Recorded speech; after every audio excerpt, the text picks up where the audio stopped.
गोपियां कहती हैं, हे श्याम सुंदर, यदि जाना ही था तो पहले बताते, हम तुमसे दिल क्यों लगाते। उद्धव आए क्या बनकर? ज्ञानी बनकर।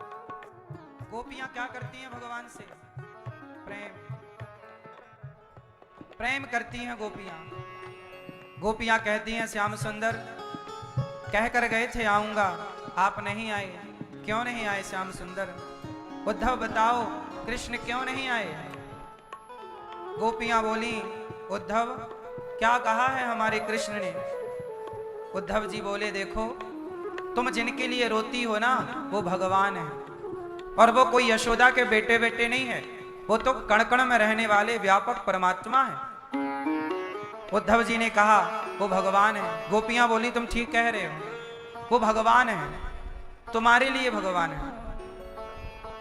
क्या यशोदा माँ के लिए वो भगवान है? ना उद्धव, वो यशोदा माँ के लिए तो पुत्र है, हमारे तो प्रियतम है। क्या बताएं उद्धव, हमें छोड़कर चले गए, कहकर गए थे आऊंगा, अभी तक ना लौटे।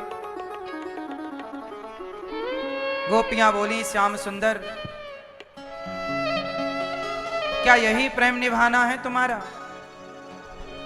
देखो उद्धव हैं ज्ञानी और गोपियां हैं प्रेमी। आज ज्ञान और प्रेम का मिलन हुआ। अब यहां देखना यह है कि जीत किसकी होती है, कौन जीतेगा। फिर जो जीतेगा निर्णय होगा कि ईश्वर तक पहुंचना है तो यही मार्ग अपनाओ। कौन सा? एक मार्ग है ईश्वर तक पहुंचने का, ज्ञान मार्ग, जिस मार्ग से उद्धव चले। एक मार्ग है परमात्मा को पाने का, जिस मार्ग का नाम है प्रेम मार्ग। वो प्रेम, अब आप बताओ कि आपको किस मार्ग से चलना है? बताओ कौन सा मार्ग बढ़िया है आपके लिए? सबसे बढ़िया रास्ता है प्रेम का। क्यों? प्रेम गली अति साकिरी। प्रेम में एक समस्या है, प्रेम की गली इतनी सकरी है, सकरी मतलब छोटी, कि इसमें एक ही आएगा। एक मतलब या आप आओ या भगवान आएंगे, दोनों नहीं आ सकते। प्रेम गली अति साकिरी, जा मैं दो न समाए। जब मैं था तब हरि नहीं, अब हरि है मैं ना। देखो पहले आप लोग अपना डिसीजन दो, बताओ भगवान को पाने के लिए क्या चाहिए, ज्ञान या प्रेम? क्या चाहिए? प्रेम। शबरी माता ने किस रास्ते से पाया? प्रेम के रास्ते से। भरत जी ने किस रास्ते से पाया? प्रेम के। सबने प्रेम के रास्ते से परमात्मा को पाया। ज्ञान के रास्ते से फिसलने की संभावनाएं हैं, पर प्रेम के रास्ते से फिसलने की संभावनाएं, प्रेम रास्ता बिल्कुल सेफ। ज्ञान बंदर के बच्चे की तरह है। बंदर का बच्चा अपनी मां को पकड़ता है, बंदरिया को, इस पेड़ से इस पेड़ में छलांग मारेगी तो बच्चा पकड़ता है मां को, मां नहीं पकड़ती बच्चे को। तो जब बच्चा मां को पकड़ेगा और यदि कमजोर हो गई पकड़ तो गिरने की संभावना पूरी पूरी है। लेकिन बिल्ली का बच्चा, बिल्ली के बच्चे में भी पकड़ता है एक, कौन? यहां बच्चा नहीं पकड़ता, यहां मां पकड़ती है। बंदर और बिल्ली दोनों बच्चे मां पर आश्रित हैं, लेकिन फर्क इतना है कि बंदर के स्थान पर बंदरिया को बच्चा पकड़ता है और बिल्ली के स्थान पर बिल्ली बच्चे को पकड़ती है। कौन सा बच्चा सेफ है? हाँ, तो आप यदि ज्ञानी हैं तो बंदर के बच्चे की तरह ईश्वर को आप पकड़ेंगे ऐसे। यदि आप ज्ञान के रास्ते से चलते हैं तो ज्ञानी भगवान को पकड़ता है ऐसे, और पकड़ लिया है तो ज्ञान के घमंड में छोड़ भी देगा। रावण जितना ज्ञानी कौन रहा होगा, पर छोड़ दिया उसने। तो ज्ञानी पकड़ लेता है ईश्वर को, पर ज्ञान के घमंड में छोड़ने की संभावना है। पर भक्त जो है वो बिल्ली का बच्चा है, वो भगवान को कभी नहीं पकड़ता। वो तो कहता प्रभु मेरे को क्या पता कि तुम कहाँ हो, तुम्हें पता है कि मैं कहाँ हूं, इसलिए मैं आपको नहीं पकड़ता। केवट ने राम को नहीं पकड़ा, हाथ बढ़ा दिया, प्रभु आप मेरा हाथ पकड़ लो। ये है भक्त।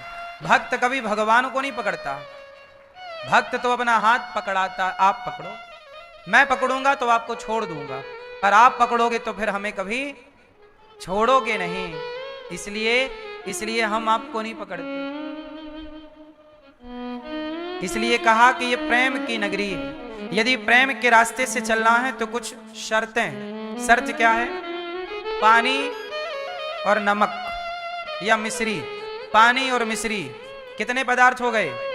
पानी और मिश्री दो हो गए, हो गए। पानी और मिश्री दो हैं, पर दोनों को मिलाओ और मिलाने के बाद अलग करो, होगा? दो पदार्थ हैं पर दोनों मिलकर एक हो गए। इसी तरह प्रेम गली यति साकरी जामे दो न समाए। अभी आप कितने हैं? आप बोलो, आप, मैं बोलो, मैं और भगवान कितने हो गए? अरे दो हो गए, आप और भगवान, सिर्फ आप और भगवान। आप और आप मीन्स आप मतलब मैं, आप अपने लिए बोलो, मैं और ईश्वर कितने हो गए? दो। अब दो हो गए और गली इतनी सक्रिय है कि जाएगा एक। प्रेम गली यति साकरी जामे दो ना समाए। अब ये बताओ कि कौन पहले घुसेगा? आप और भगवान को एक गली से गुजरना है। गली एक है, सकरी इतनी है कि दो नहीं जा सकते। अब आप हैं और भगवान हैं, माना कि दो लोग हैं, तो पहले कौन गुजरेगा? चलो बताओ, बोलो बोलो। फिर कौन गुजरेगा? पहले भगवान गुजरेंगे, फिर आप गुजरोगे। तो भगवान तुम्हारी पकड़ में आएंगे? यदि भगवान आगे निकल गए तो पकड़ पाओगे, और पीछे छोड़ दोगे तो भी नहीं। फिर क्या करो? जैसे पानी और मिश्री मिलकर एक हो गए, ऐसे भक्त और भगवान मिलकर एक हो जाएं। जब एक हो जाएंगे तो उस गली से निकल जाएंगे। इसलिए प्रेम में एक होना पड़ता है। प्रेम में क्या होना पड़ता है? चाहे वो प्रेम भक्त और भगवान का हो, चाहे वो प्रेम पति और पत्नी का हो, चाहे वो प्रेम पिता और पुत्र का हो, चाहे वो प्रेम माँ और बेटे का हो, चाहे वो प्रेम मित्र और मित्र का हो, चाहे वो प्रेम भाई और भाई का हो। इस संसार में प्रेम की परिभाषा एक ही है। दो हैं तो प्रेम नहीं है, एक हो गई तो प्रेम है। एक हो जाना है। वैसे ही जैसे मिश्री और पानी मिलकर एक। आप दो हैं, झगड़ा दो लोगों में होता है। आप दो हैं इसलिए झगड़ा है, एक होते तो झगड़ा ही ना होता। प्रेम गली यति साकरी जामे दो न समाए। इसलिए कहता हूं भगवान से ऐसे मिलो, ऐसे मिलो, ऐसे मिलो कि उनमें ऐसे समा जाओ जैसे पानी में मिश्री समाकर पानी भगवान में मिल करके अपने को भूल जाओ, भीतर बाहर केवल भगवान ही भगवान रह जाए। अच्छा, क्या ये संभव है? उत्तर दो। क्या भक्त का भगवान में समा करके एक हो जाना, क्या ये संभव है? यदि है तो इसके लक्षण क्या है? क्या लक्षण है बताओ? वो कौन भक्त है जो भगवान में समा के एक हो गया? कौन है वो? नाम बताओ, उदाहरण कौन? हाँ, वो उदाहरण है हनुमान जी का। हनुमान जी के बाहर राम है और छाती फाड़ी तो भीतर भी राम। बाहर राम, छाती फाड़ी तो भीतर राम। क्यों? दोनों मिलकर एक हो गए। अब हनुमान जी नहीं रहे और राम जी नहीं रहे। राम जी हनुमान जी हो गए और हनुमान जी राम जी हो गए, एक हो गए। इसलिए राम के मंदिर में हनुमान जी होना जरूरी है, पर हनुमान जी के मंदिर में राम जी का होना जरूरी नहीं है। क्यों? क्योंकि हनुमान जी के भीतर ऑलरेडी राम है। ये राम जो हनुमान जी के मंदिर हैं, उन्हें आप हनुमान जी के मंदिर ना कहो, उन्हें राम का मंदिर कहो। क्योंकि हनुमान जी की छाती में कौन है, हृदय में कौन है? ये एक हो गए। चाहे राम कहो चाहे हनुमान कहो, दोनों का मतलब,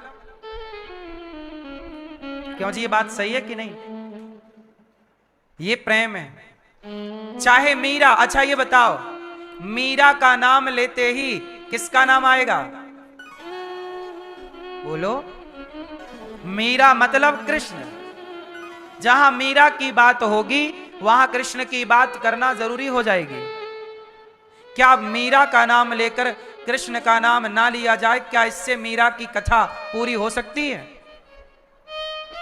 उत्तर दो। नहीं, यही है, दो मिलकर एक हो गए। मीरा और गिरधर गोपाल दो कहां रहे? मीरा मतलब कृष्ण, है ना? ये है ना, एक हो गई मीरा। कृष्ण से इस तरह का प्रेम किया कि वो मीरा को कृष्ण के सिवा कोई दूसरा दिखा ही नहीं। क्या बोली मीरा? मेरे तो गिरधर गोपाल दूसरो ना, दूसरा कोई नहीं। और आप लोगों के पास दूसरे कितने हैं? आपके पास ढेर ऑप्शन, ये भी ये भी ये भी है। इसलिए आप प्रेम से वंचित रह जाते हैं, प्रेम के रस का आनंद नहीं ले पाते, प्रेम में डूब नहीं पाते। प्रेम के बिना ही, प्रेम को जाने पहचाने बिना ही मर जाते हैं लोग।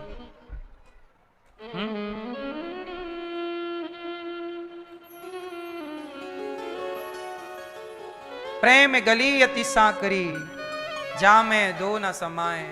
जब मैं था तब हरि नहीं, अब हरि है मैं ना है। जब मैं समाप्त हो, अब मैं कहां रहा? भीतर कृष्ण, बाहर कृष्ण, हर क्षण परमात्मा। ये प्रेम है। प्रेम जब अनंत हो गया, प्रेम जब, बोलो, प्रेम जब अनंत हो गया, तब राम राम संत हो गया। जब प्रेम अनंत हो जाएगा तब राम राम संत हो जाएगा। इसलिए आपसे कहता हूं कि भगवान से प्रेम करिए। और आप लोग क्या करते हैं? आप भगवान से क्या करते हैं?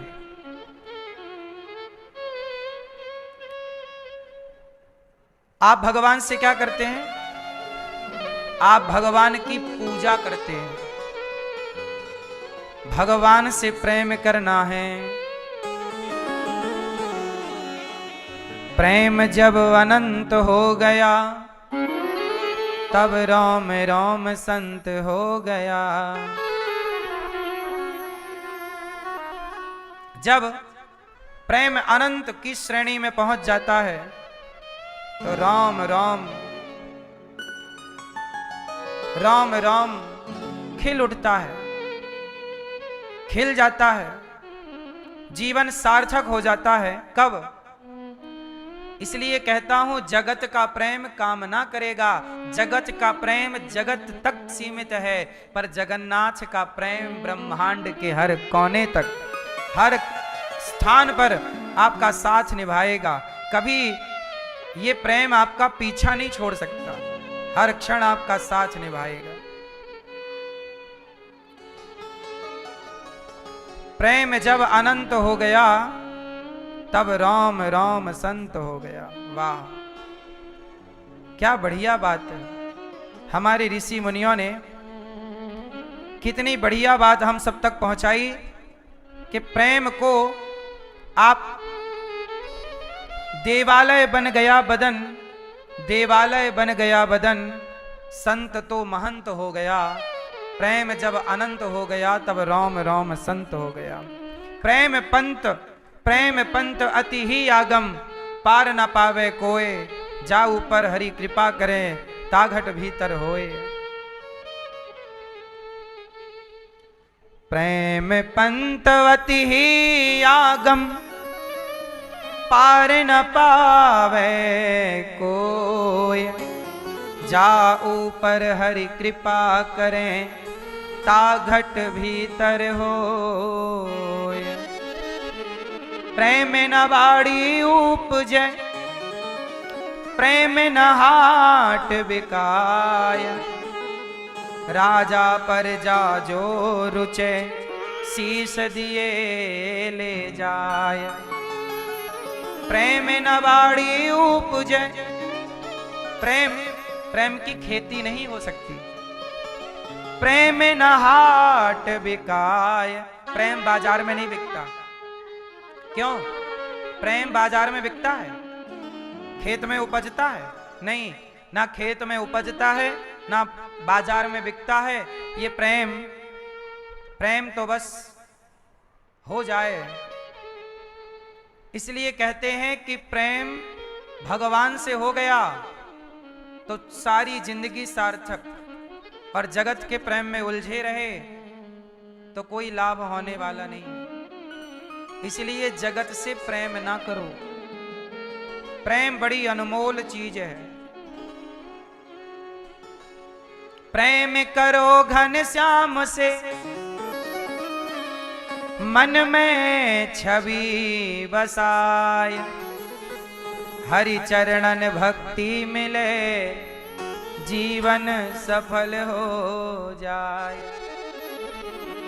प्रेम करो घन श्याम से, मन में छवि बसाए।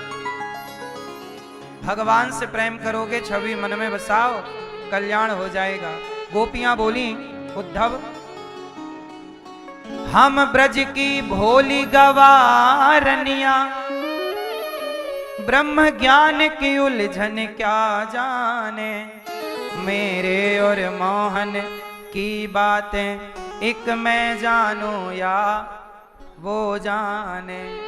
देखो, प्रेम जो होता है, आप ना प्रेम को बता नहीं सकते। माँ अपने बेटे से बहुत प्रेम करती है, पर माँ कभी बता नहीं सकती कि मैं तेरे से इतना प्रेम करती हूँ। चलो बताओ, प्रेम को बताना हो तो कैसे बताएंगे? चलो आप बताओ। आप अपने बेटे से प्रेम करते हो, अपने माँ बाप से प्रेम करते हो, पति पत्नी से प्रेम करते हो, बताओ कितना प्रेम करते हो? बच्चों से बताओ जरा। आप सब अपने अपने बच्चों से कितना प्रेम करते हो? जरा बता के बताओ। अपने माँ बाप से कितना प्रेम करते हो? बता के बताओ। बताओ, प्रेम कैसे बताओगे? बताओ, हमें बताओ। चलो मैया, आप अपने बच्चों से प्रेम करती हो? बोलो हाँ। बताओ जरा, कितना करती हो? कैसे बताओगे? बताओ, बता पाओगे? प्रेम को बताया नहीं जा सकता।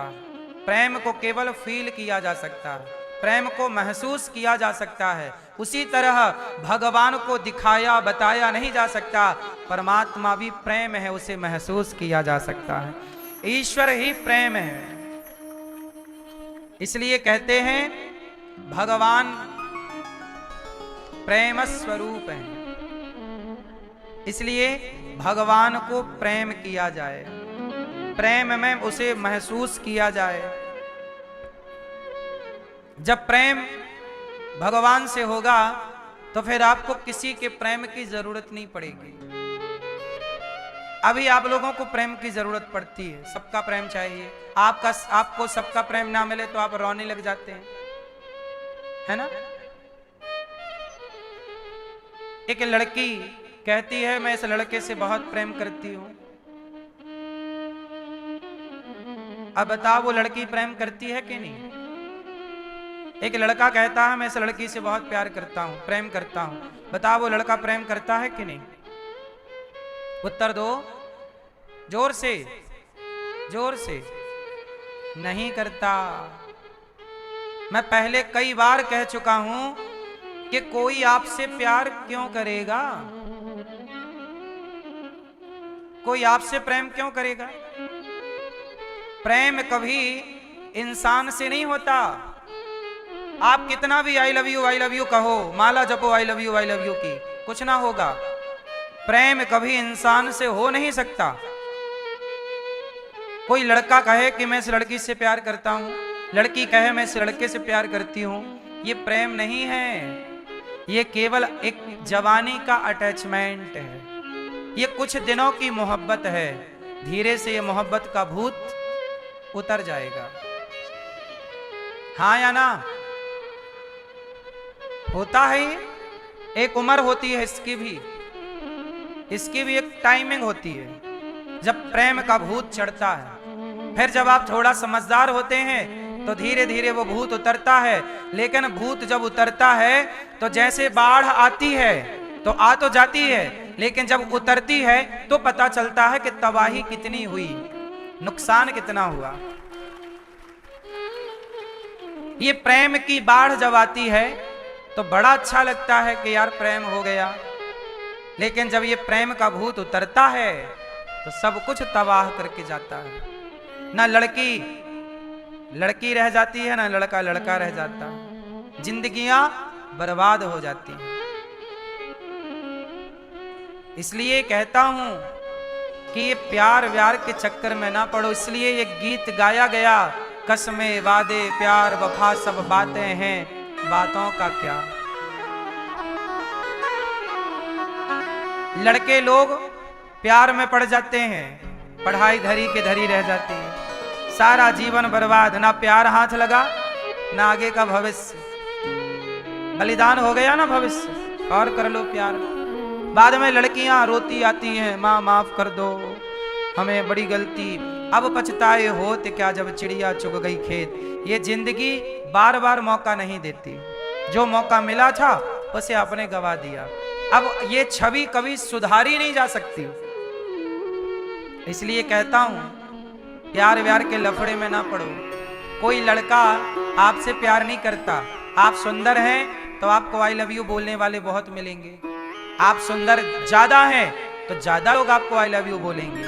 आप सुंदर कम हैं तो थोड़े कम लोग आपको आई लव यू बोलने वाले होंगे। आप बिल्कुल सुंदर नहीं हैं तो आपको कोई आई लव यू नहीं बोलता। आप सफल हो जाएंगे, आपको बहुत लोग लाइक करेंगे, आई लव यू बोलेंगे। आप सफल नहीं हैं, बहुत सारे लड़के 40-40 साल के हो गए, शादी नहीं हो रही है, उन्हें तो कोई आई लव यू नहीं बोल रहा है। तुम थोड़ा सुंदर हो, ठीक ठाक हो, अच्छे घर से हो, पैसे वैसे हैं, बड़ी गाड़ी लग्जरी है, तो आपको 4 लड़कियां आई लव यू रोज कहेंगी।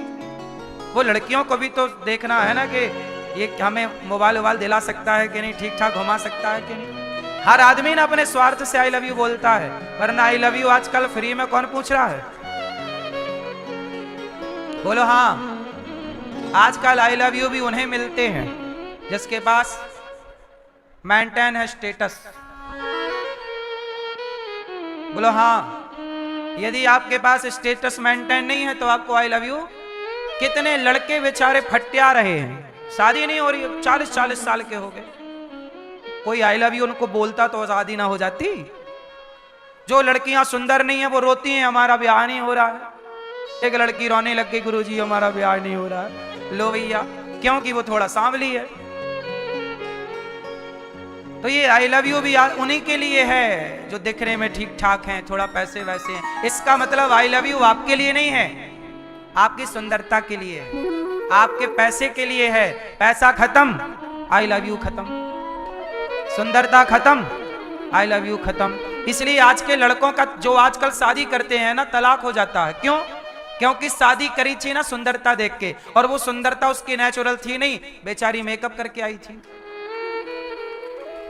वो मेकअप के चक्कर में आई लव यू कह दिया। जब मेकअप उतार के खड़ी हुई तो उसका आई लव यू बह गया मेकअप के साथ। अरे हमने तो सोचा कुछ और था, थी कुछ और दिख रही थी तो कुछ और, फोटो में कुछ और था, फिल्टर लगा के फोटो ले ली, सामने आई तो वो बंदरिया थी। अब फोटो में बड़ी सुंदरिया दिख रही थी। बोलो हाँ। तो ये तो आजकल आई लव यू का हाल है। बेचारा आई लव यू रो रहा है, आई लव यू भी परेशान है आजकल। बोलो हाँ। इसका मतलब है कि लड़कियों को यह बात समझनी चाहिए कि कोई आपको आई लव यू नहीं बोलता, आपकी सुंदरता को आई लव यू है। जिस दिन चिंगम है, चिंगम में चिंगम को आदमी मुंह में तब तक रखता है जब तक उसमें स्वाद होता है, रस होता है। स्वाद खत्म, रस खत्म, चबा के थूक दिया जाता है किनारे, चिंगम। बोलो हाँ। ऐसा ही है, जब तक तुम में स्वाद मिल रहा है सामने वाले को, तब तक आई लव यू है। स्वाद खत्म, तुम्हें कुकर में पका दिया जाएगा, तुम्हारे टुकड़े टुकड़े करके बैग में भर दिए जाएंगे। बोलो हाँ। सब कुछ देख के भी तुम अंधे बनो तो धृतराष्ट्र तुम ही का नाम पड़ेगा। फिर सब जानते हुए भी तुम्हारी पट्टी ना उतरे तो गांधारी हो तुम।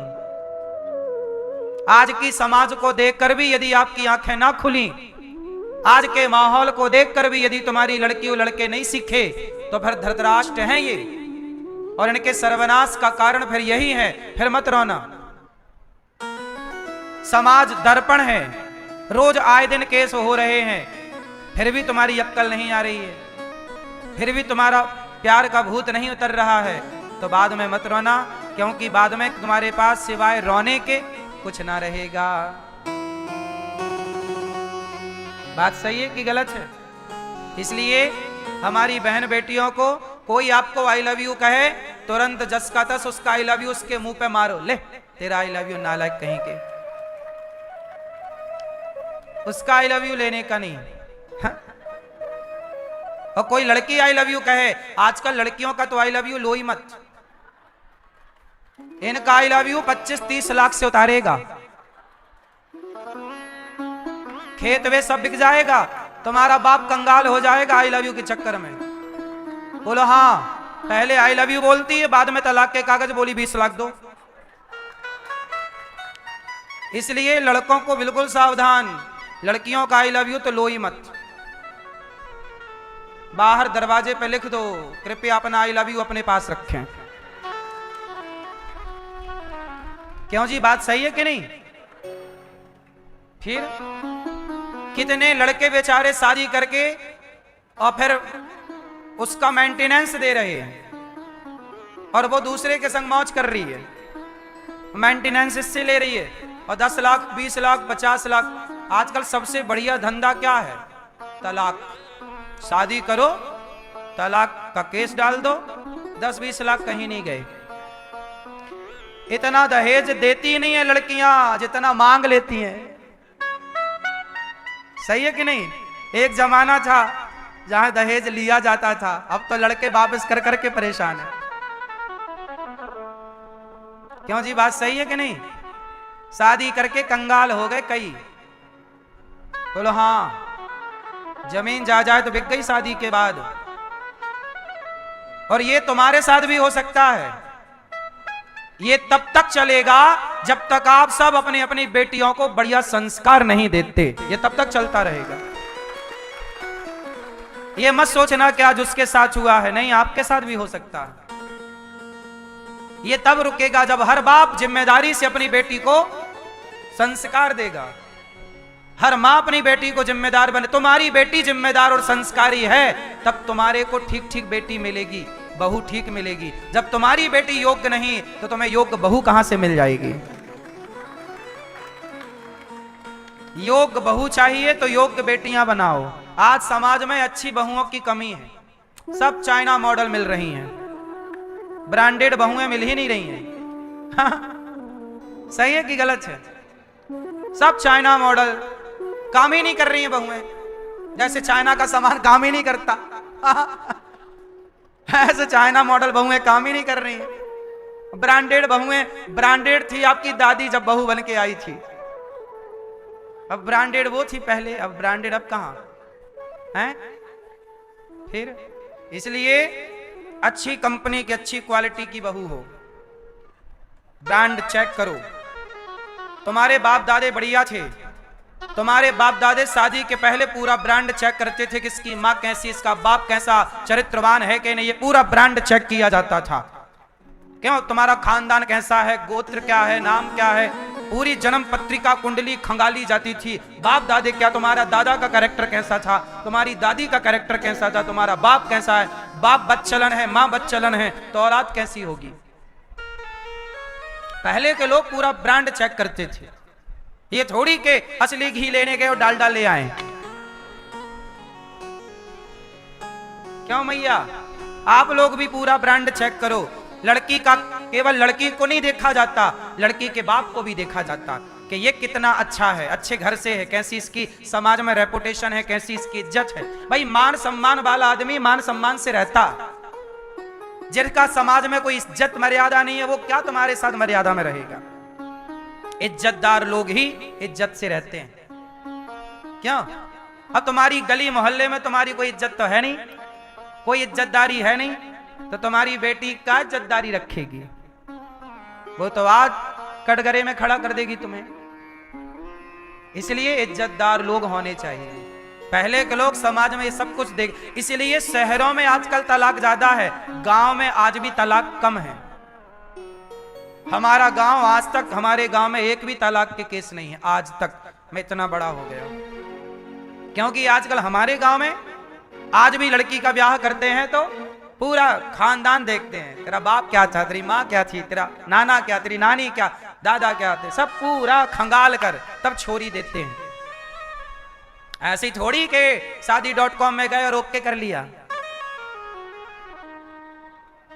ये तुम पढ़े लिखे के नखरे हैं, बाद में तुम रोते हो। तुम जितने पढ़े लिखे हो उतनी गंवार टाइप की हरकत कर रहे हो, गंवारों टाइप की। गांव के वो अनपढ़ आदमी अभी भी समझदार, अनपढ़ आदमियों का गांव के लोगों का तलाक नहीं होता। क्यों जी? बात सही है।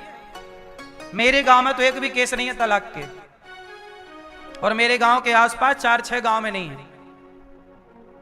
हाँ या ना? और शहरों की हर गली मोहल्ले में है। तो गांव अनपढ़ है, शहर शिक्षित है, लेकिन शिक्षा कहां चली गई तुम्हारी पता ही नहीं चला, किस दिशा में चली गई ये भी नहीं पता चला। सही है कि गलत है? कितने लोग मेरी बात से सहमत हैं?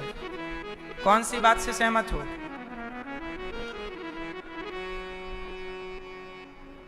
बहू कैसी लाओगे? ब्रांडेड, चाइना मॉडल ना ले आना जल्दीबाजी में। शादी.com में सब चाइना मॉडल ही मिलती हैं लगभग, वहां कहां धरी ब्रांडेड। क्यों जी? बात सही है। हाँ, भगवान से क्या करोगे? प्रेम। प्रेम गली अति साकरी, जा में दो न समाए। अच्छा ये बताओ, इस संसार में सबसे ज्यादा प्रेम कौन किससे करता है? एक उदाहरण दे दो जरा मेरे को। ये चश्मा वाली बहन उदाहरण देंगी। बताओ, इस संसार में सबसे ज्यादा प्रेम कौन किससे करता है? कौन किससे? आप बताओ।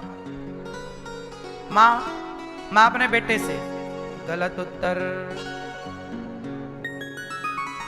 माँ अपने बेटे से प्रेम नहीं करती। ठीक है, प्रेम कहते हैं, लेकिन ना, यदि बेटा बड़ा हो के कमाए ना, तो माँ भी उसे निठल्ला कह, चल वही काम नहीं करता।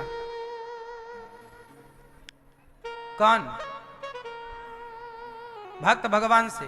कहां प्रेम करते हैं भक्त? तो जाके हे भगवान बहू के बेटा दे दो, हे भगवान ये दे दो। ये भक्त हैं कि भिखमंगे हैं? मांगते रहते हैं भगवान से, मांगते रहते हैं, मांगते रहते हैं। बताओ, इस संसार में कौन किससे प्रेम करता है? हाँ सुनो, इस संसार में प्रेम कौन किससे करता है तो सुनो। सबसे अधिक प्रेम करती है मछली पानी से। प्रेम क्या है? देखो, प्रेम समझो आप। प्रेम किसे कहते हैं वो परिभाषा समझाने के लिए मैंने ये सारी बातें की आपसे। प्रेम करती है मछली किससे? पानी से। निकाल दो तो तड़पती है, किसके लिए?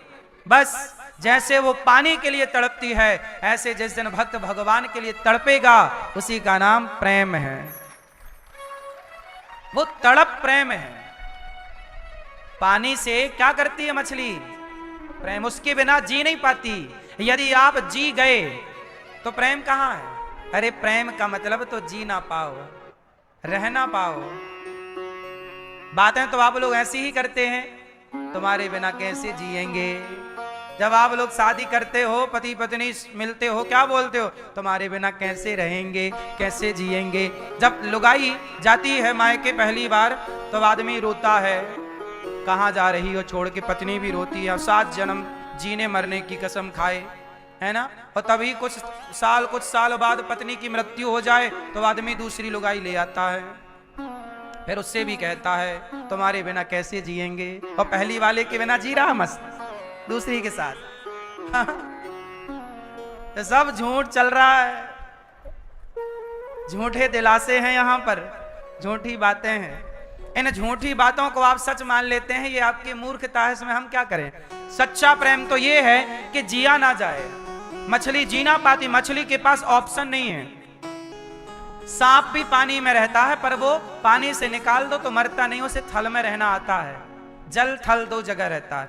कछुआ जल थल दो जगह रहता है, मेंढक जल थल दो जगह रहता है। विडंबना बेचारी मछली की है, सिर्फ जल में रहती है, निकालो तो मर जाए। बस मीरा जैसी भक्ति हो कि कृष्ण के सिवा कोई ना हो। हमारे पास भोजराज की मृत्यु हो गई, पति मीराबाई के पति मर गए, तो जब मरे तो लोगों ने कहा मीरा रोती क्यों नहीं हो, तुम्हारे पति मर गए, थोड़ा रो लो।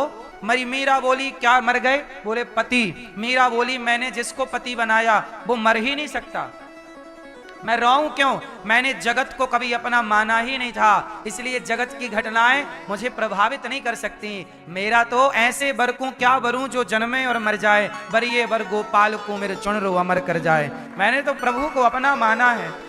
देखो ये प्रेम है, उनके सिवा कोई मर रहा जी रहा कोई फर्क नहीं। हम तो भगवान के भक्त हैं, भगवान में मस्त हैं। ये देखो, अब आप कहो कि जी क्या हम भी ऐसे ही करें, नहीं। आप समाज में रहते हो, परिवार में रहते हो, परिवार में कोई मर जाए, समाज में कोई मर जाए तो आपको जाना पड़ता है, और जाना व्यवहार है। आप किसी के मरने पे जाते हो तो आपके यहाँ कोई मरता है तो वो लोग आते हैं, इसका मतलब मरने वाले के घर जाना भी एक व्यवहार है। लोग इसलिए नहीं जाते कि हमारा कुछ बिगड़ रहा है, नहीं। जो मर गया सो मर गया, उसके रहते किसका क्या होना था और मरने के बाद क्या रुका, आपके रहने से क्या होता है और ना रहने से क्या रुकता है, ये बताओ। ये केवल व्यवहारिकता है कि आपके यहाँ लोग जाते हैं, इसलिए इसे सत्य ना मानिए। ये केवल एक व्यवहारिकता है, आदमी को मरना ही पड़ता है। इसलिए कहता हूं, मरने वालों से प्रेम क्यों करना। आपको पता है कि परिवार का हर सदस्य एक दिन मरेगा, जो मर जाए उससे प्रेम क्यों करना, जो कभी ना मरे उससे प्रेम करो ना, मीरा की तरह। तो प्रेम कैसा होता है, जिया ना जाए उसके बिना। तो प्रेम मछली का है पानी से। एक प्रेम और है आपका, बताओ आप किससे प्रेम करते हो। आप लोग भी प्रेम करते हो, बताओ किससे, जोर से। मैया आप किससे प्रेम करती हो,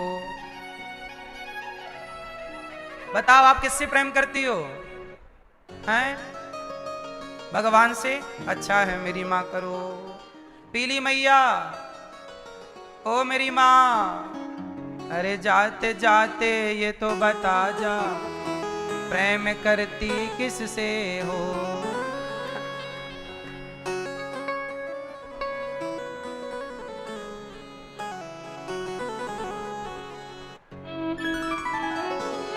प्रेम किससे करते हैं, आप किससे प्रेम करते हो, गुलाबी मैया। हाँ क्यों, ओ फ्रेंच, किससे करते हो, ये भैया किससे प्रेम करते हो आप। सुनो, आप लोग उत्तर गलत दे रहे हो। सुनो, आप किससे प्रेम करते हो, आपको मैं पानी में डुबा दूं जरा देर के लिए, तो आप पानी में जब डूबेंगे तो क्या पाने के लिए ऊपर आएंगे, हाँ? उस समय कौन याद आएगा, बस भैया एक सांस मिल जाए। इसका मतलब आप किसके बिना नहीं जी सकते, ऑक्सीजन के बिना, सांस के बिना। आप अपनी सांस से प्रेम करते हैं, ऑक्सीजन से। जितना प्रेम अपनी सांसों से है, इसलिए कहते हैं प्रत्येक सांस में परमात्मा का स्मरण हो, हर सांस में हो सुमिरन तेरा, यूं बीत जाए जीवन मेरा, हर श्वास में हो सुमिरन तेरा, यूं बीत जाए जीवन तेरा। नैनों की खिड़की से तुझको पल पल में निहारूं, नैनों की खिड़की से तुझको पल पल में निहारूं, मन में बिठा लूं तेरी आरती उतारूं, मन में बिठा लूं तेरी आरती उतारूं। डाले रहूं तेरे चरणों में डेरा, यूं बीत जाए जीवन मेरा। डाले रहूं तेरे चरणों में डेरा, यूं बीत जाए जीवन मेरा। तेरा सुमिरन करते बीते सांझ सवेरा, तेरा सुमिरन करते बीते सांझ सवेरा। तेरा सुमिरन करते बीते सांझ सवेरा। तेरा सुमिरन करते बीते सांझ सवेरा। यूं बीत जाए जीवन मेरा, यूं बीत जाए जीवन मेरा। हर श्वास में हो सुमिरन तेरा, यूं बीत जाए जीवन मेरा। श्वास श्वास में हरि भजो, वृथा श्वास मत खोए, ना जाने इस श्वास का आवन हो या ना हो। इसलिए ऑक्सीजन के बिना आप रह नहीं सकते। उस हवा में अपने भगवान के नाम को घोल लो, हर श्वास में भगवान। हे प्रभु, मैं आपको कभी भूलू नहीं, हे श्रीमन नारायण। हर क्षण गोपियां क्या बोल रही हैं? गोपियां बोली,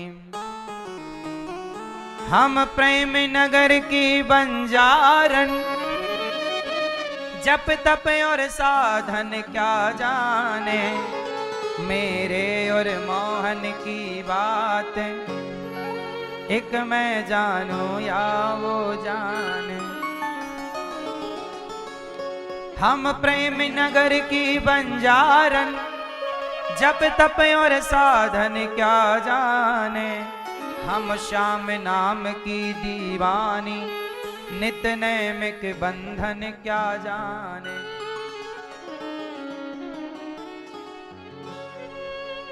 प्यार झूठा सही है कन्हैया, नहीं करते हो ना तो कोई बात नहीं, पर कम से कम दुनिया को बताने आ जा।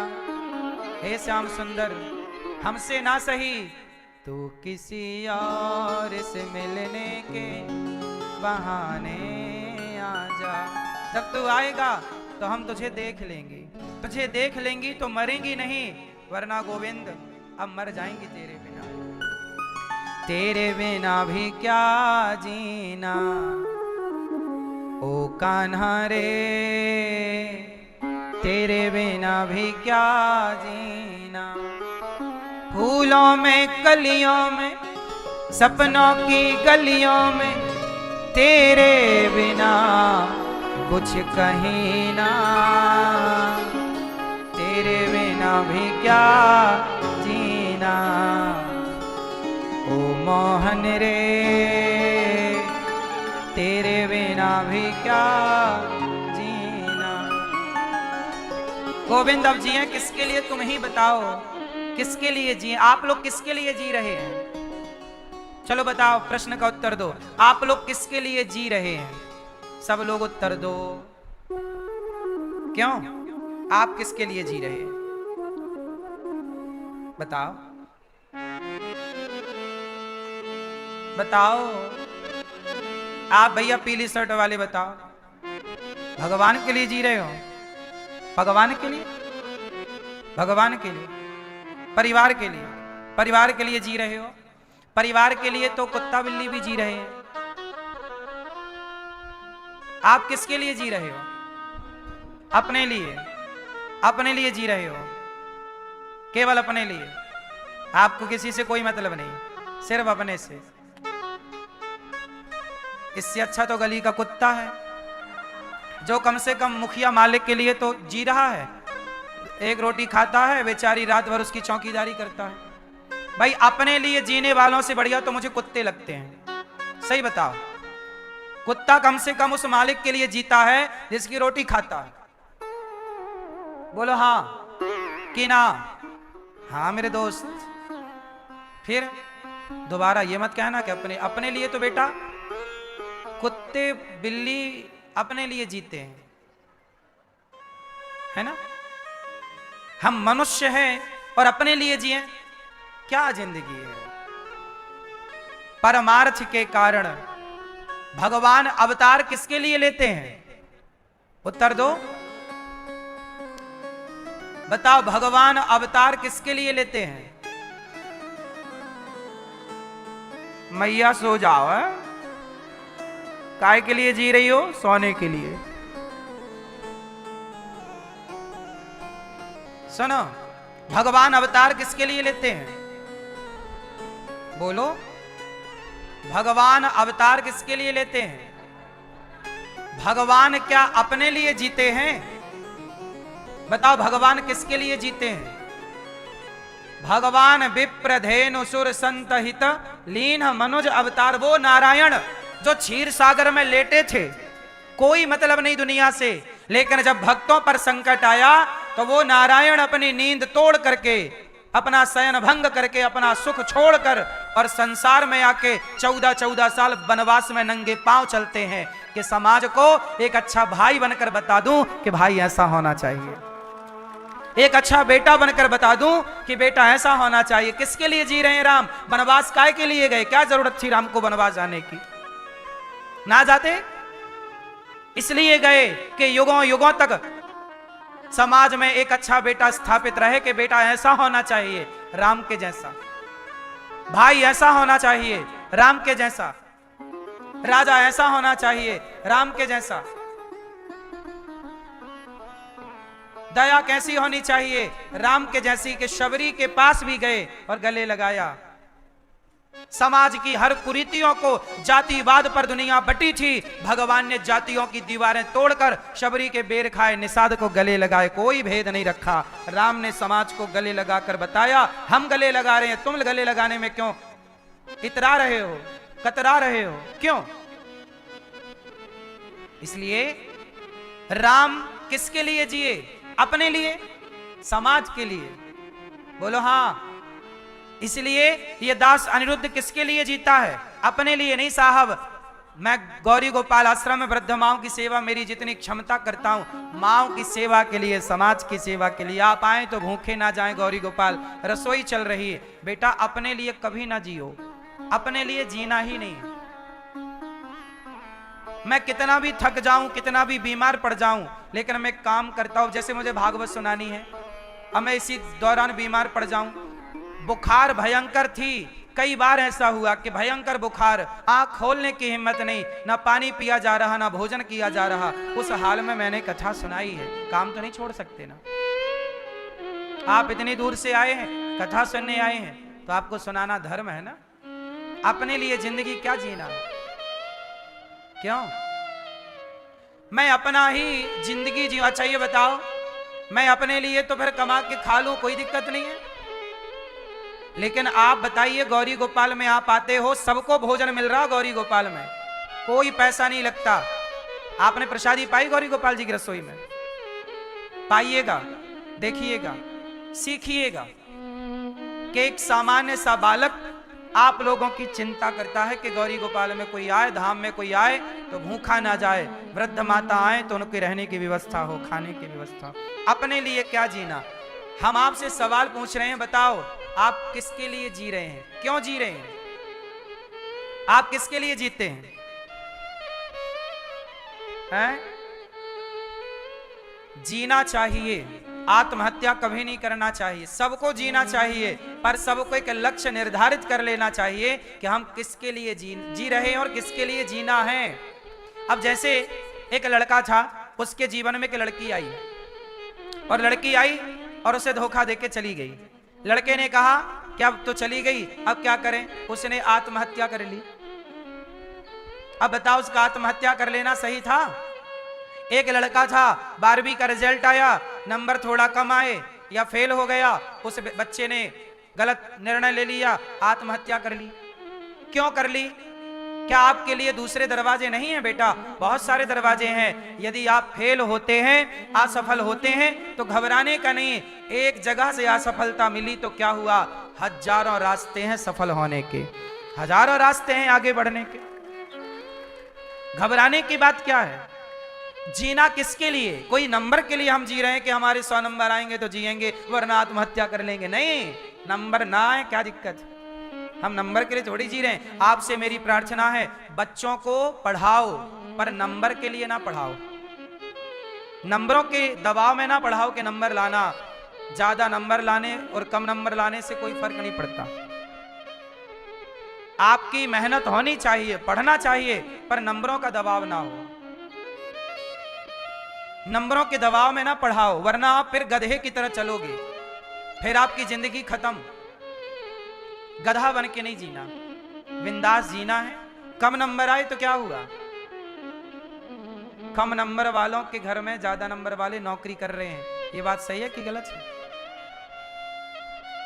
कम नंबर वालों के घर में ज्यादा नंबर वाले नौकरी कर रहे हैं। क्यों जी, ये बात हम गलत कर रहे हैं क्या? बताओ।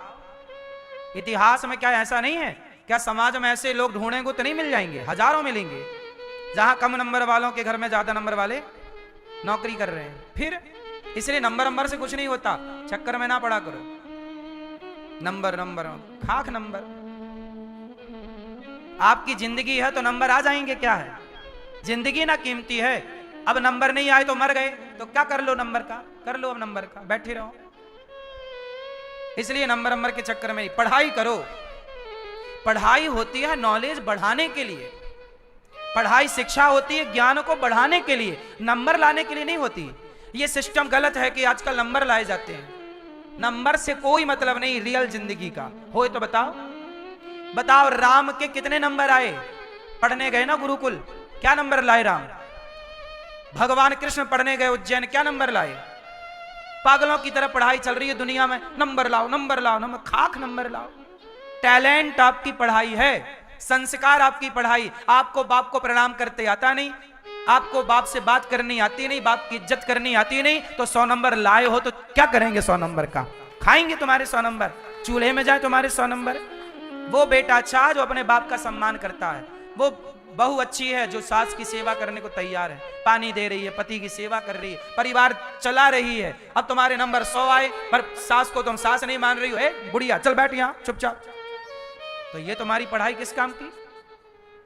रिश्ते निभाना तो आया नहीं, रिश्ते चलाने आए नहीं, तो पढ़ाई खाक कर लेगा नंबर, क्या कर लेगा नंबर? गौरी गोपाल आश्रम में वृद्ध माएं रहती हैं, ऐसी माएं रहती हैं जिनका बेटा प्रोफेसर है। उसका तो कितना नंबर आया होगा तब ना प्रोफेसर बना, पर ज्यादा नंबर वाले की मां कम नंबर वाले के घर में रह के सेवा हो रही है मां की। ज्यादा नंबर वाले ने सेवा नहीं की, कम नंबर वाला कर रहा है। फिर हर चीज नंबर से नहीं होती। आपकी काबिलियत आपके नंबर से कई गुना ज्यादा है। आपका टैलेंट, आपकी योग्यता, आपकी कार्यशैली आपके नंबरों से कई गुना आगी है। पर समझाए कौन दुनिया को कि नंबर के चक्कर में ना भागो, सबको नंबर चाहिए। क्यों मेरी मां, बात सही है? नंबर नहीं बेटा, काबिलियत, योग्यता। योग्यता बड़ी है, नंबर बड़ा नहीं है। कितने लोग सहमत हैं मेरी बात से? फिर अब ये पढ़ाने, ये शिक्षा प्रणाली ही गलत है हमारे देश की, दुनिया की गलत है, भारत की ही क्या कहें, सबकी गलत है। अब बताओ 20-20 साल आप लोग पढ़ाई करते हो और 20 साल पढ़ाई करने में लाखों रुपए लगाते हो, और लाखों रुपए लगाकर 20 साल पढ़ के क्या पाए? 20,000 की नौकरी के लिए लाइन में खड़े हो, 25,000 की नौकरी के लिए लाइन में खड़े हो। 20 साल पढ़े, लाखों लगाए, और कहां खड़े हैं? भैया 20,000 वाली नौकरी कहां मिल रही है? वहां। अरे दौड़े तो चलो चलो चलो, खड़े धूप में, भैया हमारा नंबर आया? नहीं आया, वो पूरी होगी भर्ती, मुंह लटकाए घर आ गए। ये क्या पढ़ाई है भाई? तुम इतने पढ़े हो तो 20,000 की नौकरी कर रहे हो, 30,000 की नौकरी कर रहे हो, पढ़े हो ना। अरे नौकरियां तो उनके लिए हैं जो बेचारे कम पढ़े लिखे हैं। ज्यादा पढ़े हो तो नौकरियां देने वाले ना बनो, ज्यादा पढ़े हो ना तो नौकरियां लेने वाले ना बनो, नौकरियां देने वाले बनो। नौकरियां पैदा करना सीखो। नंबर ज्यादा लाना मत सीखना, नौकरियां देना सीखो, है ना। मेरी चाइना क्या करता है, चाइना की शिक्षा प्रणाली अलग है। वहां बच्चे को नंबर से कोई लेना देना नहीं है। चाइना में बच्चों का अलग सब्जेक्ट है, जिसे जो पढ़ना है वो उसी में शुरू से पहली कक्षा मतलब 5 साल 10 साल में तय हो जाता कि इसे उसी पे आगे बढ़ाते हैं, उसे अच्छा लॉयर बनाते हैं, अच्छा एडवोकेट बनाते हैं, जो उसको बनना है इंजीनियर डॉक्टर फला फला सब उस फील्ड में आगे बढ़ाते हैं और सेल्फ डिपेंड बनाते हैं। इतना बड़ा देश है, हमारी पॉपुलेशन से ज्यादा पॉपुलेशन चाइना की है, लेकिन वो हमसे कई गुना आगे है। क्यों? क्योंकि वहां की शिक्षा प्रणाली अलग है। वहां गा से गधा नहीं पढ़ाया जाता, यहां गा से गधा पढ़ाया जाता है। जब गधा पढ़ोगे तो गधा ही बनोगे। वहां पर सब लोग काम से लगे हैं, सबको रोजगार है, सबको बिजनेस, सबको पता है कि हमें ये करना है। यहां पता ही नहीं कि हमें करना क्या है। इसलिए कहता हूं, चलो बताओ, आज के 50 साल पहले बेरोजगारी थी इस देश में? बोलो। जब देश में शिक्षा कम थी तब बेरोजगारी बिल्कुल नहीं थी, शिक्षा ज्यादा हुई, बेरोजगारी बढ़ गई। पहले सबको पता था कि हमारा काम क्या है, हमें वही काम आगे बढ़ाना है। सबका काम बटा था, कोई बेरोजगारी नहीं थी। ब्राह्मण अपना काम करता था, क्षत्रिय अपना काम करता, वैश्य अपना काम करता, शूद्र अपना काम करता। अब क्या हो गया कि एक दूसरे का काम छीनने लग गए। अब चलो बताओ, सबका काम किसने छीन लिया? पहले मोची का काम था जूता बनाना, अब मोची का काम बाटा ने छीन लिया पूरा। बोलो हाँ जोर से। बाटा जानते हो? बाटा जूतों की कंपनी है। अब सारे मोची बेचारे बेरोजगार हो गए, बाटा ने काम छीन लिया। लाखों मोचियों का रोजगार गया कि नहीं? फिर भाई पहले मोची का काम था जूता बनाने का, और जूता सबको लगने हैं, तो बेचारे मोची का रोजगार था। अब कंपनियों ने छीन लिया, बेचारे हजारों लाखों बेरोजगार हो गए। अब वो कहां जाएं? घड़ा बनाने का काम कुम्हार का था, अब बड़ी बड़ी कंपनियां घड़ा बना रही हैं। चाइना घड़ा बना के बाजार में भारत भेज रहा। दिया दीपावली में भाई साहब कुम्हार के दिया कम बिकते हैं, चाइना के दिया ज्यादा बिकते हैं। तो भारत का कुम्हार तो बेरोजगार हो ही जाएगा ना। आजकल पानी वाला दिया आ गया, पानी डालो तो लाइट जलती है, चाइना वाला। तुम्हें चाइना से प्यार है, हम क्या करें? तुम्हें अपने देश के कुम्हार से प्यार तो है नहीं, देश के मोची से प्यार तो है नहीं। जब तुम्हें अपने वतन से प्यार ही नहीं है, भारत वोकल लोकल से प्यार ही नहीं है, तो फिर क्या बात करें? तुम नंबर ले आओ। नंबर से क्या होता है? अक्कल आ जाएगी क्या नंबर से? अक्कल आ जाएगी नंबर से, बताओ। फिर पूरा सिस्टम सही था। आज बड़ी बड़ी कंपनियां जूता ना बनाए, मोची को दे दिया जाए कि भैया तुम अपना जूते से सारे मोची। अब बताओ, वो उसका काम था, बाल कौन काटता? नाई। अब सारे नाइयों का काम मुसलमानों ने ले लिया। हर जगह दुकान बाल काटने की किसकी है? मुसलमानों की।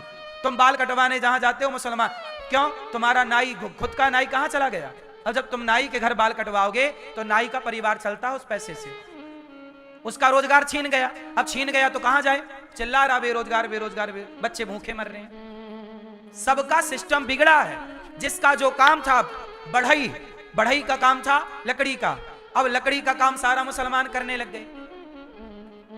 अब बढ़ई के पास काम ही नहीं है। अब आप लोग समझते नहीं हो चीजों को। हमारे देश में 80% काम हिंदुओं के पास नहीं है, मुसलमानों के पास। हिंदुओं के पास केवल रोना है। हम क्या करें, हमारे पास काम क्यों नहीं करते? बच्चों को नंबर लाके दे दिए, अरे कम से कम कुछ काम सिखा देते, लकड़ी का ही सिखा देते तो कम टैलेंट तो रहता। जिसके हाथ में हुनर है ना, वो 20,000 की नौकरी नहीं कर रहा, वो महीने के लाख कमा रहा है। हुनर वाला और नौकरी वाले, नंबर वाले लगे लाइन में, समोसा चाट पकौड़ी खा रहे हैं। काबिलियत तो दी नहीं बच्चों को तुमने, और नंबर दे दिए। खा अचार रखेंगे नंबरों का। हमारे देश में एक भी हेलीकॉप्टर नहीं बनता, सारे हेलीकॉप्टर हमारे देश में बाहर से आते हैं। सवाल खड़ा है मेरा कि भाई साहब, ये तुम्हारे लड़के कर क्या रहे हैं? ये संस्थाएं कर क्या रही हैं? चाइना सब बनाता है, खुद का हेलीकॉप्टर बनाता है। भाई हम भारत के लोग खुद का हेलीकॉप्टर क्यों नहीं बनाते? राफेल हम खरीदते हैं, चलो अच्छी बात है, हम कहते हैं खुद का राफेल क्यों नहीं बनाते? यदि हम अपने युवाओं को सही दिशा पे, मेरा सपना है कि हम साला किसी देश पर निर्भर ना रहे, हम सुई से लेके हाथी तक खुद का बनाएं। रोजगार तब ना मिलेगा, काम तब ना बटेगा। राफेल हमारे यहां बने, एक भी मोबाइल भारत में नहीं बनता, और बनता है तो अब जैसे सैमसंग है तो भारत की कंपनी थोड़ी है, बन भले भारत में रहा है पर कंपनी थोड़ी है। अरे हमारे देश के अपने लोग भी तो खड़े हों, भाई ये भारत का मोबाइल है, ये भारत का लैपटॉप है, ये भारत का सिस्टम है, ये भारत की टेक्नोलॉजी है। अब कहां ढूंढे भारत की टेक्नोलॉजी? कहीं नजर नहीं आती। भारत में केवल आईपीएल नजर आता, छक्का चौका, मूर्खों कहीं के। जितना समय तुमने इसमें बर्बाद किया, इतना समय अपने को हुनर देने में लगाया होता तो आज बेरोजगारी तुम्हारी ना होती। बात सही है कि गलत है? खुद का हेलीकॉप्टर बनाओ भैया, अपने सॉफ्टवेयर डेवलप करना सीखो, अपना सिस्टम ठीक करना सीखो। यह काम सरकार को करना चाहिए। सरकार खुद के हेलीकॉप्टर बनाए, अपने देश में बनाए, खुद की मैन्युफैक्चरिंग होनी चाहिए, खुद के सिस्टम पार्ट्स खुद बनाना सीखो। आज भी बहुत सारे गाड़ियों के पार्ट्स हम लोग बाहर से मंगाते, खुद के कोई पार्ट्स नहीं बन रहे हैं। बहुत पीछे है भारत, बहुत पीछे है। और तुम्हें केवल क्रिकेट देखना है, बस टाइम वेस्ट करना है। बस तुम्हें कुछ समझाए तो तुम उल्टा चलते हो, तुम्हें समझ कुछ नहीं आता। बोलो हाँ।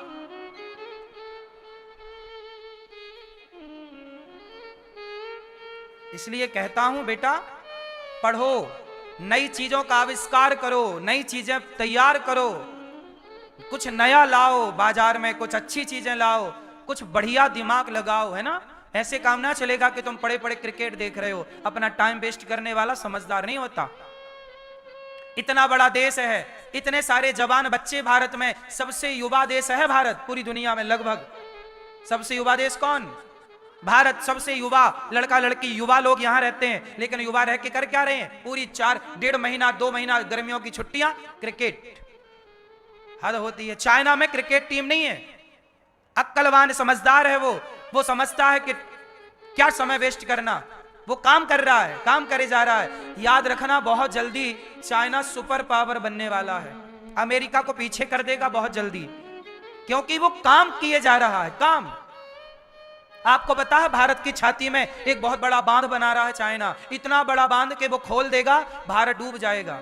चल रहा है उसका काम, और यहां क्रिकेट चल रहा है। पता है आपको कुछ जानकारी है देश दुनिया की? नहीं, कुछ नहीं। आपको तो बस टमाटर कितना रुपए किलो है, बैगन कितना रुपए किलो है, इससे मतलब। देश में क्या चल रहा है कुछ पता नहीं, देश कहां जा रहा है किसी को मतलब नहीं, सबको अपने से मतलब। अरे बेटों को योग्य बनाओ, सरकार को काम करना चाहिए, सब चीजों में आगे आना चाहिए, सरकार को बढ़िया काम करना चाहिए, अपनी चीजें बनानी चाहिए, अपने पे फोकस। चाइना सब चीज देशों को निर्यात करता है, आयात कुछ नहीं करता, ना के बराबर। चाइना देता है, लेता कुछ नहीं है। पता है आपको, भारत चाइना पर निर्भर है। बताओ, भारत से चाइना क्या लेता है? भारत क्या देता है चाइना को? ना के बराबर कुछ चीजें होंगी। भारत क्या देता है चाइना को, और चाइना क्या नहीं देता भारत को? जिस देश में आयात कम निर्यात ज्यादा, वो देश सुपर पावर बनेगा। इसलिए आपको चाहिए, सरकारों को चाहिए, हम सबको चाहिए कि हम लोग भारत से निर्यात करना सीखें। मतलब भारत से सामान को बाहर तक देना सीखें। हम अपनी चीजों को, जैसे अभी हमारे यहाँ कुछ मिसाइलें बनी भारत में, वो बाहर सप्लाई होती हैं। मोदी जी ने काम ठीक किया है, कुछ अस्त्र शस्त्र जाने लग गए हैं, पर यह काम ना और तेजी से होना चाहिए। मेरा केवल यह कहना है, ये तेजी से होना चाहिए। हम दुनिया को सप्लाई करें, सप्लायर बने, हम लेने वाले ना बने। बोलो हाँ। तब ना देश समृद्धवान बनेगा, तब ना देश सुखी होगा। क्यों जी, सही है? कितने लोग मेरी बात से सहमत हैं? सुनो, फिर देश के बारे में थोड़ा सर्च किया करो, देश के बारे में जानना सीखो, अपने नॉलेज को बढ़ाओ, अपनी जितना समय तुम टीवी पे लगाते हो, इतना टाइम अपने नॉलेज को बढ़ाने में लगाओ। जिसके पास जितना नॉलेज, वो उतना आगे। नॉलेज कम, व्यक्ति कम, छोटा, वो व्यक्ति बहुत छोटा है जिसके पास नॉलेज नहीं है। वो व्यक्ति बहुत बड़ा है जिसके पास ज्यादा नॉलेज होना चाहिए आपके पास। देश दुनिया की बातें आपको पता होनी चाहिए। आप क्या कर सकते हैं बेहतर, इसकी एक बहुत बढ़िया आपकी प्लानिंग होनी चाहिए, है ना। बच्चों को नौकरी कराओ, नौकरी कराओ। क्या कराओगे? नौकरी नौकरी नौकरी मत कराओ बच्चों को। बच्चों को इतना योग्य बनाओ कि 10 लोगों को नौकरियां देने वाले बने। लो बेटा नौकरियां, लो लो नौकरियां लो। पढ़े लिखे हो ना, कोई अनपढ़ तो हो नहीं। अनपढ़ लोग करें नौकरियां तो समझ में भी आता है कि भाई पढ़ा नहीं है यार, नौकरी करे चल। पर तुम तो पढ़े लिखे हो। क्यों जी, सही है छोरा? बताओ आप क्यों जी रहे हो? अभी इसका उत्तर नहीं मिला मुझे आप लोगों से। आप क्यों जी रहे हो? बताओ क्यों जी रहे हो आप लोग? सुनो, कोई परिवार के लिए जीता है, कोई व्यापार के लिए जीता है। दोनों उत्तर गलत है। आप कभी अपनी विचारधारा बनाओ, सबसे श्रेष्ठ विचारधारा। एक व्यक्ति वो है जो अपने लिए जीता है, एक व्यक्ति वो है जो परिवार के लिए जीता है, पर एक तीसरा व्यक्ति है जो समाज के लिए, सबके लिए जीता है। वो सबसे बेहतर है जो सबके लिए जिए। इसलिए कहते हैं ना, सभी में बांट कर खाए उसे इंसान कहते हैं। यूं भरने को तो पक्षी भी अपना पेट भरते हैं, भरने को तो पक्षी भी अपना पेट भरते हैं, पर सभी में बांट कर खाए उसे इंसान कहते हैं। पराया दर्द अपनाए उसे इंसान कहते हैं, पराया दर्द जो अपनाता है उसे इंसान कहते हैं। जो गले लगाता है दीन दुखी को, आंखों के आंसू पहुंचता है। हमें जिंदगी मिली है, जी लो किसके लिए? औरों के लिए। अपने लिए तो जी ही रहे हैं। औरों को सुनो, अपने को इत्र ना लगाओ, अपने को इत्र ना लगाओ, आप दूसरों को लगाओ, आप अपने आप महक जाओगे। आपको अपने को लगाने की जरूरत ही, सच बताओ, आप यदि दूसरों को इत्र लगाते हो तो आपको इत्र लगाने की जरूरत है? बोलो बोलो, क्यों मैया? आप दूसरों को इत्र लगाते हो तो खुद को इत्र लगाने की जरूरत पड़ेगी नहीं ना। दूसरों को महकाओगे तो आप महक जाओगे। तुम दूसरों के लिए जियोगे तो आप तो जी ही लोगे अपने लिए। और परोपकार जीवन का ये सिद्धांत है। तो हम क्यों जी रहे हैं? समाज की सेवा के लिए। इसलिए चाणक्य क्यों जी रहे हैं? चाणक्य ने देखा कि देश पर संकट आन खड़ा हुआ है। सिकंदर आ गया, नंद के पास गए। ए नंदराय सुन, धनानंद, ए धनानंद सुन, राज्य संकट पर है, देश संकट पर है, सिकंदर आ गया है। तेरी सेना क्या कर रही? तू क्या कर रहा? जगाया। क्या किया उस धनानंद ने? चाणक्य की चोटी पकड़ी, बाल पकड़े और धक्के मार के निकाल दिया। जा। तब धनानंद को कहा, धनानंद तू घमंड में चूर हो रहा है। मैं सिकंदर से तो लड़ ही लूंगा, पहले तुझे निपटाने की जरूरत है। तूने मेरी चोटी पकड़ के गिराया ना, मैं अपनी शिखा तब तक नहीं बांधूंगा जब तक तेरा नाश ना कर दूं। वो चाणक्य किसके लिए जी रहे थे? राष्ट्र के लिए। और राष्ट्र की रक्षा के लिए एक कंचा खेलने वाला, गिल्ली डंडा खेलने वाले बच्चे को उठाया और सम्राट बना के, चंद्रगुप्त मौर्य बना के बिठा दिया। किसके लिए जिए? बोलो। झांसी की रानी किसके लिए जी गई? महाराणा प्रताप शिवाजी किसके लिए जिए? गुरु नानक देव जी, गुरु गोविंद सिंह जी किसके लिए जिए? तुलसीदास जी ने रामचरितमानस किसके लिए लिखी? सबके लिए। कि सब कबीरदास जी ने ज्ञान दिया किसके लिए?